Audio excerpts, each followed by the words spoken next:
Imagine your parents spending their life savings on your $87,000 fairy tale wedding. But when you get to the altar, instead of reading vows, you project your fiancé's nude photos from your sister, the maid of honor, for 200 guests to see. Thank you, Eliza. Reliving it is hard, but telling the truth is the only way to build something new from the ruins. The air in my parents' sun-drenched study was thick with the scent of old books and lemon polish, a smell I'd always associated with safety. 3 days before my wedding, safety was a country I could no longer find on a map. My world had just been razed to the ground, and the aftershocks were still vibrating through my bones. It all started with the iPad. I'd come over to confirm the final payment with the florist, my own laptop on the fritz. My mother's iPad lay on the mahogany desk, still logged into my iCloud account from when I'd helped her set up her photos last month. I typed the florist's name into the search bar, and as the page loaded, a banner notification slid down from the top of the screen, a serpent in my digital Eden. It was from my sister, Irina, part of our iMessage family group. But the preview was not for me. Irina, can't stop thinking about you. Anya is going to be so boring on the honeymoon. We should plan our own trip. The message wasn't addressed to the group. It was addressed to Mark, my fiancé. My breath hitched. My fingers, which had been tapping impatiently on the desk, went numb. It had to be a mistake. A joke. Irina's sense of humor was dark, a stark contrast to her angelic face. But my blood had turned to ice water in my veins, a cold, slithering dread that knew this was no joke. My heart hammered against my ribs like a trapped bird. With a tremor I couldn't control, I tapped the notification. It opened the message thread. Their message thread. And as I scrolled up, my past, my present, and my meticulously planned future dissolved into a cesspool of digital filth. It went back for months. 6 months. 6 months of my life had been a lie, a performance piece where I was the only one who didn't have the script. Mark just got off the phone with her. She's stressing about the goddamn seating chart again. How can someone so smart be so dense? Irina, she gets it from Mama, all that worrying. It's why you need me to help you relax. Remember the coat closet at the tasting? Mark, how could I forget? I almost came undone when you bit your lip like that. Had to pretend I was choking on a canapé to run to the bathroom. I felt a gag reflex rise in my throat. The tasting, I remembered that. I'd been worried because Mark had started coughing violently. I'd rushed to his side, patting his back, while Irina watched from across the table, a look of faux concern on her face. She had probably been picturing this, laughing at me, laughing at my love, my concern, my utter blindness. I kept scrolling, my thumb moving with a mechanical, detached motion. I was no longer a participant in my own life. I was an archaeologist, digging through the ruins, unearthing the artifacts of my own destruction. They talked about me constantly. They called me the warden when I asked Mark to help with wedding tasks. They called me the Ice Queen because, according to Mark's texts, I wasn't as adventurous in bed as Irina was. He described our most intimate moments to her, and she responded with tips, with critiques, with promises of what she could do better. My sister, my maid of honor, was coaching my fiancé on how to tolerate sleeping with me until he could have her instead. Then came the photos. My stomach churned, and I had to grip the edge of the heavy desk to keep from doubling over. They were from Irina. To Mark. Selfies taken in her car, in her bathroom, in the guest room of her own home that she shared with her husband, David. Lingerie I'd helped her pick out on a sister's shopping trip. Poses that were clearly meant to imitate and mock photos she'd seen of me. And then, the nudes. Unmistakable. Explicit. Sent with captions like, *a little preview for after you're officially mine, and think about this when you're kissing my sister goodnight. I didn't scream. I didn't shatter the iPad against the wall. A strange, terrifying calm washed over me, chilling the inferno of my rage into a solid block of glacial ice. The pain was so immense, so all-consuming, that it transcended tears. It became fuel. My reflection stared back at me from the dark screen of the iPad. My platinum blonde hair was pulled back into the sharp, elegant chignon I favored, a style that had once felt sophisticated but now felt like a helmet. My gray eyes, which Mark used to call his calm, silver sky, looked like chips of granite. The soft, hopeful woman who had walked into this room 10 minutes ago was gone. In her place was something harder, colder, and infinitely more dangerous. They thought I was naive. They thought I was dense. They had underestimated me my entire life. Born and raised in Chicago to Russian immigrant parents, I'd learned early that survival required both strategy and steel. They were about to learn, in the most public and humiliating way possible, just how wrong they were. My trembling fingers became steady. With methodical precision, I began to forward every message, every photo, from the iPad to my own secure email address. I created a new folder. I named it Vows. The fairy tale was dead. The execution was scheduled for Saturday. But first, I had to remember exactly what they had destroyed. The memory hit me like a physical blow. My surprise birthday party for Mark 2 months ago. I'd spent weeks planning it, inviting all his college friends, ordering his favorite German chocolate cake from a bakery across town. I'd been so proud, so excited to see his face. Now I could see their text exchange from that very night. Mark, she threw me this whole party. So much effort for such a boring night. At least the cake was good. Irina, poor baby. I'll make it up to you tomorrow when she's at work. I promise you won't be bored. They had mocked my love. They had turned my gestures of devotion into jokes. But I was done being the punchline. To understand the depth of their treachery, you have to understand the dream they were destroying. It wasn't just my dream, it was my parents'. They had arrived in America from post-Soviet Russia with 2 suitcases, a handful of dollars, and a vocabulary of 50 English words. They worked brutal, back-breaking jobs, my father in construction, my mother cleaning houses. They built a life for Irina and me from sheer force of will, and their stories were our modern folklore. In Russia, we had nothing, Aniechka, my father would say, his voice thick with memory. For your wedding, you will have everything, a true American fairy tale. And it was. Every detail was a testament to their sacrifice and my success. At 31, I was a senior architect at a prestigious Chicago firm. I had built a life of elegant lines and solid foundations, a world away from their hardscrabble beginnings. The wedding was to cost $87,000. The venue was a sprawling lakeside manor with gardens that looked like a Monet painting. My dress, a custom Vera Wank that cost $15,000, hung in my closet like a monument to their dreams. 200 guests were flying in from across the country, including 50 family members who had saved for months to be there. And at the center of it all were the 3 of us, Mark, Irina, and me. Mark was everything you're supposed to want. A financial analyst with a killer smile, a quick wit, and a seemingly endless well of charm. He'd pursued me with a single-minded intensity that was intoxicating. He remembered the names of my colleagues, praised my designs, and listened with rapt attention to my parents' stories, making my mother blush and my father beam with pride. He was the perfect son-in-law. Irina was my other half. 5 years younger, she was the beautiful, spontaneous one to my serious, driven one. Where my hair was a stark, controlled platinum, hers was a wild mane of raven black. We shared the same gray eyes, but hers danced with mischief while mine were often lost in thought. I'd protected her, guided her, and championed her my entire life. When I named her my maid of honor, she'd wept with joy. "There's no one else I would ever want standing next to me, Anya," she'd sobbed, hugging me tightly. "You're my rock." Now I knew she'd been planning to shatter that rock from the inside. The 72 hours between discovery and destruction were the longest of my life. The grief was a physical weight, a shroud I wore under my skin, but the rage was a furnace.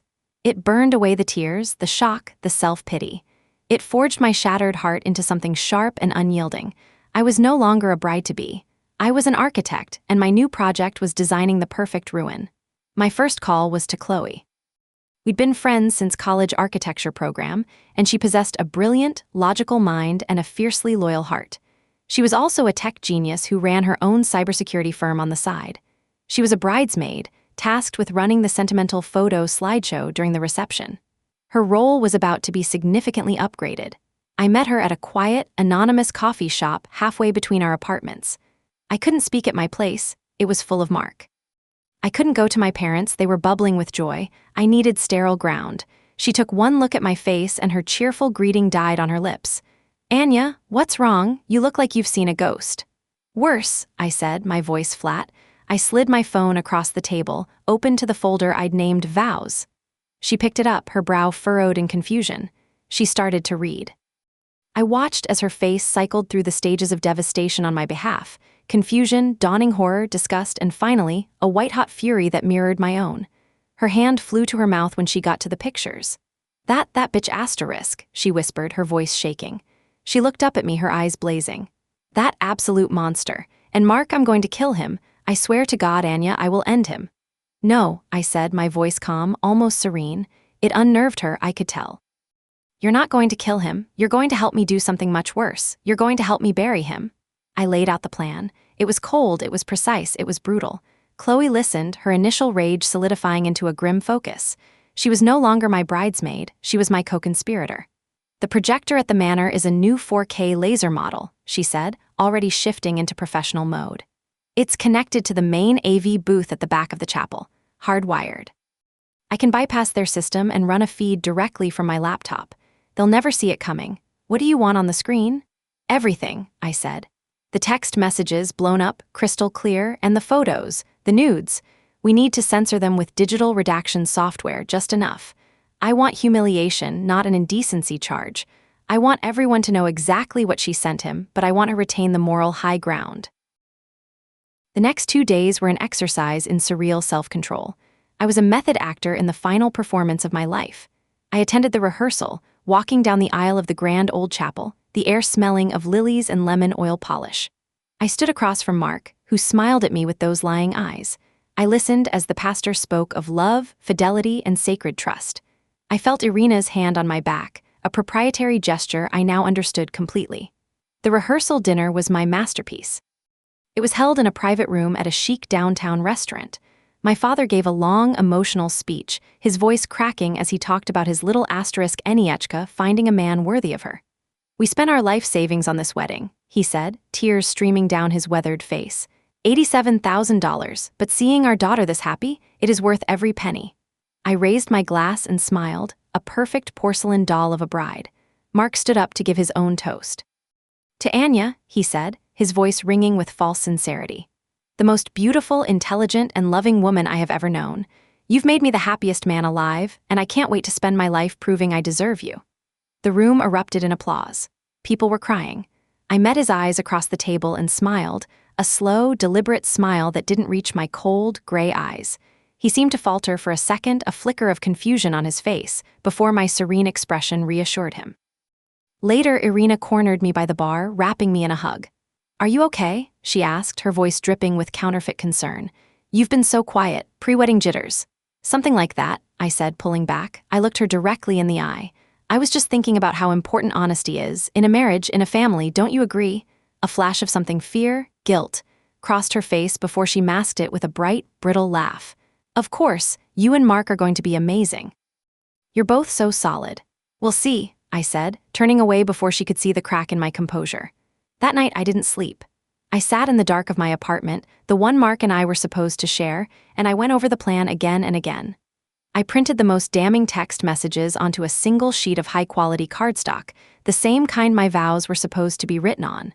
I folded it neatly and tucked it into the small, beaded purse that would accompany me to the altar. The morning of my wedding day dawned bright and cruelly beautiful. Sunlight streamed through the windows of the bridal suite, illuminating dust motes dancing in the air like tiny, indifferent fairies. My mother and my bridesmaids fluttered around me, a cloud of perfume, hairspray, and joyful chatter. I sat before a gilded mirror, a silent, still point in the center of their happy chaos, as the stylist put the final pin in my platinum blonde chignon. It felt less like a hairstyle and more like a piece of armor being locked into place. "Oh, Aniechka," my mother breathed, her hands clasped to her chest, tears shining in her eyes. "You are a queen, a true Russian queen." I met her gaze in the mirror. My own gray eyes were eerily calm. "Yes, Mama," I said. "I am." My $15,000 dress was a masterpiece of silk and lace, heavy with the weight of expectation and my parents' life savings. As my bridesmaids zipped me in, the fabric felt cold against my skin, like a beautiful chain around my waist. I was a marble statue, beautiful and lifeless. I walked through the rest of the preparations in a fugue state, smiling on cue, accepting compliments, a ghost haunting her own wedding day. The only moment of real connection was when Chloe caught my eye. She was dressed in her lavender bridesmaid gown, looking lovely, but her expression was grim, her jaw set. She gave me a short, sharp nod. The kind a soldier gives another before heading into battle. It was all the reassurance I needed. The system was bypassed. The presentation was loaded. The guillotine was in place. My father's arm was warm and sturdy as he walked me down the long aisle of the chapel. The scent of 1,000 white lilies was cloying, suffocating. 200 faces turned to watch me, their expressions a mixture of awe and happy anticipation. I saw my colleagues from the firm, my childhood friends, my extended family who had flown in from all over the country. Aunt Maria dabbed at her eyes with a handkerchief. Uncle Sergei beamed with pride, and at the end of the aisle I saw him, Mark. He looked impossibly handsome in his custom tuxedo. His face was a mask of pure adoration, a look he had perfected over months of practice. As I reached him, he took my hands. His were clammy. Next to him stood David, Irina's husband, looking proud and happy for his friend. And next to me, Irina took her place, adjusting the train of my dress with a proprietary air. She beamed, the perfect, supportive sister, the angel of my destruction. The ceremony began. The organ music swelled and then receded. The pastor, a kindly man with a warm smile, spoke of love, partnership, and the sacred bond of marriage. I stared straight ahead, focusing on the large, blank projector screen behind the altar, my screen. And now, the pastor announced, Anya and Mark have chosen to share vows they have written for each other. Anya, if you would begin. This was it. The moment the world pivoted on its axis. Irina stepped forward, her role as maid of honor paramount. She held the velvet cushion with our wedding bands. With a practiced, graceful movement, she picked up Mark's ring and handed it to me. As our fingers brushed, she leaned in close, her face hidden from the guests by my veil, her breath hot against my ear. And then she delivered the final, perfect nail for her own coffin. "He's better in bed than you think," she whispered, a venomous, triumphant smirk playing on her lips. A jolt of pure, cold adrenaline shot through me. Any lingering sliver of doubt, any microscopic trace of sentimentality, vanished. She had just confirmed that my actions were not just justified, they were necessary. I maintained my composure through sheer force of will, the same iron discipline my Russian parents had instilled in me through years of hardship and sacrifice. I didn't flinch. I turned to the pastor, my smile serene, unwavering. "Thank you, pastor," I said, my voice steady. But I've had a last-minute change of heart about my vows. I took the beautifully calligraphed card he was expecting me to read from, the one filled with lies about love and forever, and handed it to him. Then, I reached into the small beaded purse clutched in my other hand and removed the folded piece of paper. The evidence. "I've realized it's more important to be honest on your wedding day," I said, my voice gaining strength, ringing through the silent chapel. "To tell the truth. Always." I turned to face the congregation, my eyes finding Mark's. His adoring smile was beginning to curdle into confusion. Irina's triumphant smirk had frozen on her face. "I thought today would be about celebrating a new chapter of my life, about my future with Mark," I began, my voice clear and carrying. "But before we can look to the future, it seems I need to address the past. Specifically, the very recent past." I unfolded the paper. A collective, nervous murmur rippled through the guests. "These aren't my vows to Mark," I announced. "These are the vows my fiancé, Mark, has apparently been making to my sister and maid of honor, Irina." Single, unified gasp sucked the air from the room. My mother's hand flew to her mouth, a strangled sob escaping her lips. My father looked as if he'd been struck. I'll start with a text from Mark to Irina, dated August 14th, the day after I said yes to this venue. I read from the paper, my voice devoid of emotion. "I can't stop thinking about you. Anya has no idea. She's so naive, it almost makes me feel bad. Oh, and here's the reply from my maid of honor. She's always been naive. That's why we love her, right? Don't feel bad. Just think about how much fun we'll have when she's on her girls' trip for the bachelorette party." Irina's face was a mask of chalky white. Mark began stammering. "Anya, what is this? This is crazy, don't do this." He reached for my arm, but I took a deliberate step back out of his reach. "Oh, but I'm just getting started," I said, not taking my eyes off him. "Let's move on to a message from Irina to Mark, from the night of my bachelorette party, while I was being forced to do a ridiculous scavenger hunt you two planned. I can hear them laughing downstairs. So pathetic. I'm in the guest room. Come up. I'm not wearing anything under this robe." Screams and horrified shouts erupted from the guests. Aunt Maria actually fainted, her body crumpling into Uncle Sergei's arms. Someone started shouting profanities in Russian. I could see Irina's husband, David, staring at his wife, his face utterly blank with shock. "And just for those who are visual learners," I said, turning my head slightly towards the back of the chapel and giving Chloe a sharp, almost imperceptible nod. "I know we had a lovely slideshow of our love story planned, but I've made a final edit." On cue, the giant projector screen behind the altar flickered to life. The title card appeared for a split second, Anya and Mark, Our Journey to Forever. Then it vanished. In its place, a high-resolution screenshot of a text chain appeared, the words blown up for all to see. It was followed by the first of 5 strategically censored but unmistakable nude photographs my sister had sent my fiancé. The chaos was absolute. People were standing up, shouting. My mother was openly weeping, my father holding her, his face a thunderous mask of rage directed at Mark. But one person was completely still, David. He had been staring at the screen, his face a stone mask of disbelief. Now he moved. With a terrifying, deliberate calm, he walked past Mark, past me, and stood directly in front of his wife. His voice wasn't a shout, but it cut through the pandemonium like a shard of glass.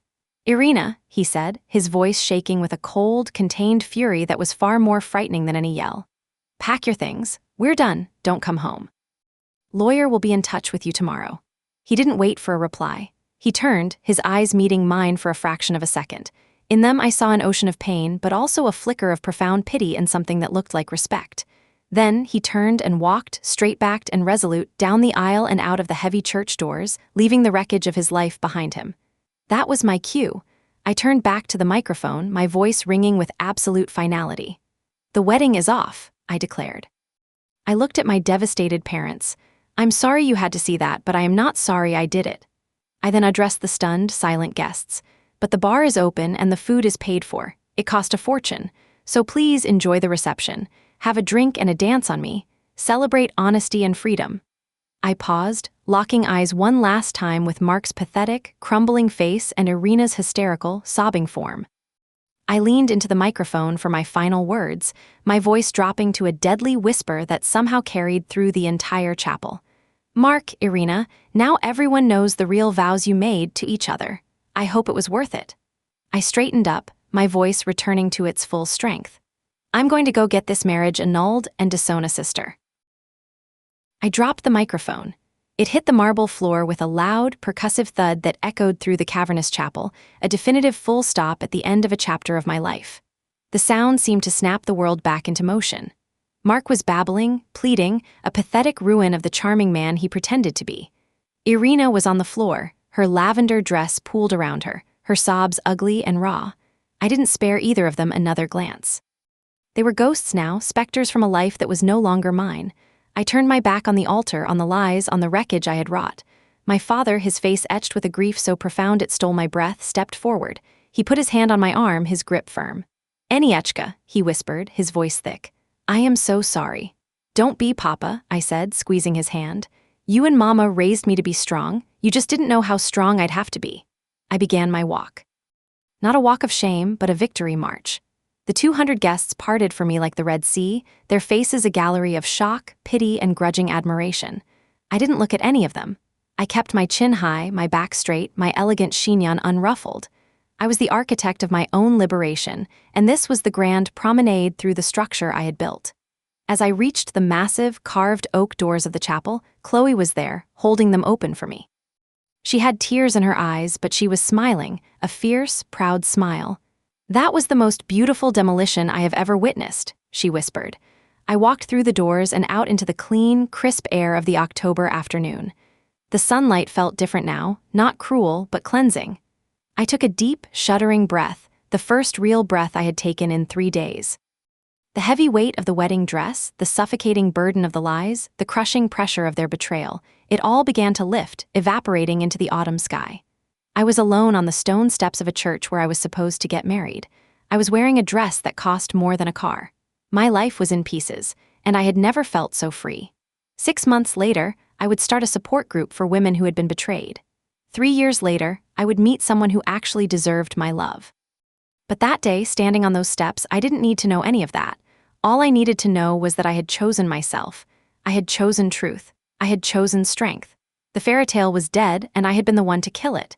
But in its place, something new and far more real was beginning to grow. Something strong, forged in fire and polished by rage. I wasn't the naive girl they mocked in their secret messages. I wasn't the ice queen they pitied. I was the woman who had taken their ugliest secrets and held them up to the light. I was the woman who had walked out of a nightmare and into the first day of her own, unwritten life. And for the first time in a long time, I couldn't wait to see what happened next. Anya, thank you. Your story is a masterclass in reclaiming power. You didn't just expose a betrayal, you architected its demolition with chilling precision. You showed us that when someone tries to make you the punchline of a joke, you have the power to rewrite the ending in front of a live audience. Your strength honored your parents' dream more than any fake fairy tale ever could.